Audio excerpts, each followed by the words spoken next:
चल हो जा शुरू।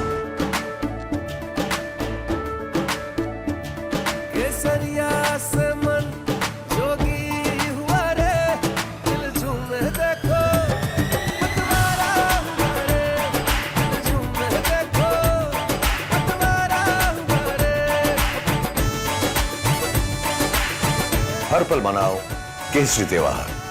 विमल, बोलो जुबान केसरी।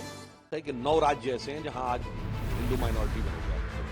पूछना चाहता हूं कि आप संख्या के आधार पर आरक्षण देने की बात कर रहे हैं, तो इस बढ़ती जनसंख्या पे कितना आरक्षण आप बढ़ाते चले जाएंगे भविष्य में और किसका काटते चले जाएंगे? और मुसलमान 9.5% है और यहां इस समय 14.5% से ऊपर है।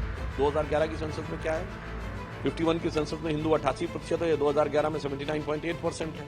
और इलाहाबाद हाईकोर्ट ने 2006-07 में एक जजमेंट भी दिया था जिसमें उसने कहा था कि 40%, 45% पॉपुलेशन को माइनॉरिटी नहीं माना जा सकता। उन्होंने कहा था क्या ये होगा 51% मेजॉरिटी और 49% माइनॉरिटी है।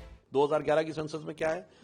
51 की सेंसस में हिंदू 88% है, 2011 में 79.8% है। और मुसलमान 9.5% है और यहां इस समय 14.5% से ऊपर है।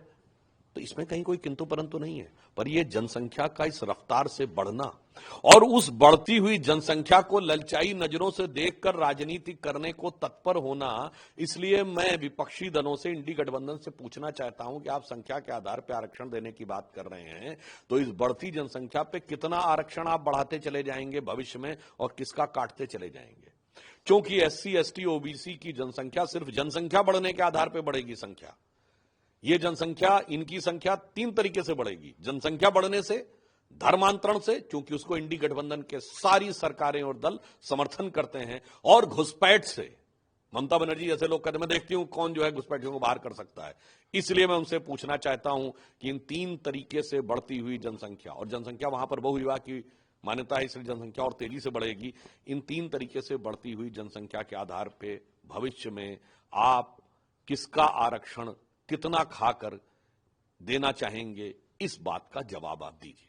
सर, ये जो डेटा आया है ये इस बात का संकेत है कि आगे मुस्लिम राष्ट्र के जो बताई जा रहा है। देखिए, मैं एक साफ बात कह रहा हूं, भारत में यह भी एक यथार्थ है कि 9 राज्य ऐसे हैं जहां आज हिंदू माइनॉरिटी में हो गया पिछले 75 सालों में। दर्जनों जिले ऐसे हैं जहां पर की हिंदू माइनॉरिटी में है। तो यह एक यथार्थ है। और इलाहाबाद हाईकोर्ट ने 2006-07 में एक जजमेंट भी दिया था जिसमें उसने कहा था कि 40%, 45% पॉपुलेशन को माइनॉरिटी नहीं माना जा सकता। उन्होंने कहा था क्या ये होगा 51% मेजॉरिटी और 49% माइनॉरिटी है। यद्यपि वो सुप्रीम कोर्ट में जाकर यूपीए सरकार ने उसको स्टे करा दिया था, और उसका राजनीतिक लाभ लेने की गिद्ध दृष्टि किन लोगों के मन में है जाके चेक कर लीजिए। राहुल गांधी की न्याय यात्रा जब शुरू हुई पूर्वोत्तर के क्षेत्र से, तो सबसे ज्यादा भीड़ असम के उस इलाके में हुई जो धुबरी, बरबेटा, करीमगंज का इलाका है, और बंगाल के मालदा में। उनकी ट्विटर लाइन पे जाके देखिएगा, एक्स लाइन के ऊपर, तो आपको दिखेगा वो उसको सेलिब्रेट कर रहे हैं। Look at the crowd. और ये वही है जहां सबसे ज्यादा इन्फिल्ट्रेशन के ज्यादा डेमोग्राफी चेंज हुई है। इसलिए यह दर्शाता है कि कांग्रेस एक खतरनाक खेल खेल रही है, जिसका सबसे पहला आघात SC, ST, OBC के आरक्षण पे होने वाला है। जी सर, जातिगत जनगणना का भी मुद्दा हमेशा विपक्ष उठाता रहा है, उस पर क्या कहेंगे? उस विषय के बारे में हम लोग पहले भी बात कह चुके हैं। विपक्ष उठा रहा तो पहले खुद तो बताए, हिमाचल में करवा दिया। अरे भाई, आप सर्वे की बात कर रहे हैं, कर्नाटक में आपके डिप्टी CM ताल ठोक के कह रहे हैं कि नहीं होने दूंगा। अब बताइए, राजस्थान में किया सर्वे, छत्तीसगढ़ में किया, अच्छा 10 साल वहां रही, पंजाब में किया। 2011 में आपने जातिगत जनगणना का डाटा शुरू किया, और जातिगत जनगणना रोकी किसने थी? 1951 में जवाहरलाल नेहरू ने रोकी थी ना। इसलिए वो जो कहने का प्रयास कर रहे हैं, ना इन्होंने पहले किया था, ना आज राज्यों में होने दे रहे हैं, ना भविष्य में करेंगे।